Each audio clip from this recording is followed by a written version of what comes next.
কতটা বিনয়ী হয়ে কথা বলি। সারা দেশে কুকুরের মতো দৌড়াচ্ছি, ক্ষমতার চেয়ার চিনছো, ক্ষমতার চেয়ার পাওয়ার পাগল করলে মোনাজাত দিয়ে দেবো, এত পেরেশানি আমার নাই, তাড়াতাড়ি ছেড়ে দিতে পারি, আমারও সুবিধা আছে। আপনি দাওয়াত দিছেন, আসছি, দাওয়াত না দিলে আসতে পারতাম?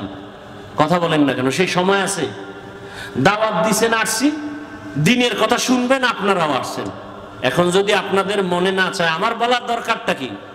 ইব্রাহিম আলাইহিস সালাম ইরাকের বাবেল শহরে তিনি আসবেন, তখন ওই শহরের অধিপতি নমরুদ নামের এক ব্যক্তি স্বপ্ন দেখলো একদিন যে একটা বাবেল শহরের মধ্যে একটা আগুন উঠছে, আগুন উঠা পুরা শহরটাকে জ্বালায় দিছে।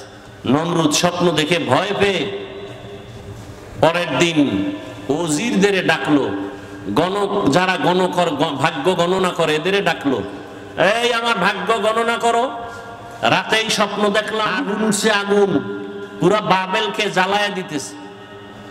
গণকরা ভবিষ্যৎবাণী করলো, আগুন দেখো নাই, তোমার কপালের জম দেখছো। জম কি জম? বলে একটা সন্তান আসবে খুব দ্রুত, বড় হইয়া তোমার খোদাগিরি সব ধ্বংস করে ফেলবে। নমরুদ বলে এই কথা কহা, সেই সন্তানটা কি মেয়ে না ছেলে? বলে ছেলে। তাই নাকি? এটাই সত্য?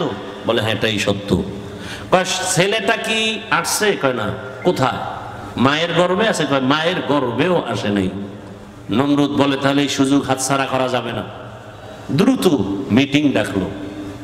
মিটিং ডেকে একটা আইন জারি করবো, স্বামী আর স্ত্রীকে আজকে থেকে এক জায়গায় এক বিছানায় ঘুমাইতে দেওয়া যাবে না। নাম্বার 2, কোন গর্ভে যদি সন্তান ঢুকে ছেলে জানতে পারলে জবাই করে দাও, আর কোন সন্তান নবজাতক ছেলে হয়ে আসলে তাকেও জবাই করো। এটার নাম হলো বার্থ কন্ট্রোল, জন্ম নিয়ন্ত্রণ। পৃথিবীর ইতিহাসে জন্ম নিয়ন্ত্রণের প্রবর্তক নমরুদ বেঈমান, আর এই জন্ম নিয়ন্ত্রণের সিস্টেম চালু করার ডাইরেক্টর ইব্রাহিম নবীর বাবা আজার। পৃথিবীর ইতিহাসে জন্ম নিয়ন্ত্রণ করেছে নমরুদ। ডাইরেক্ট আল্লাহর সাথে যুদ্ধের ঘোষণা।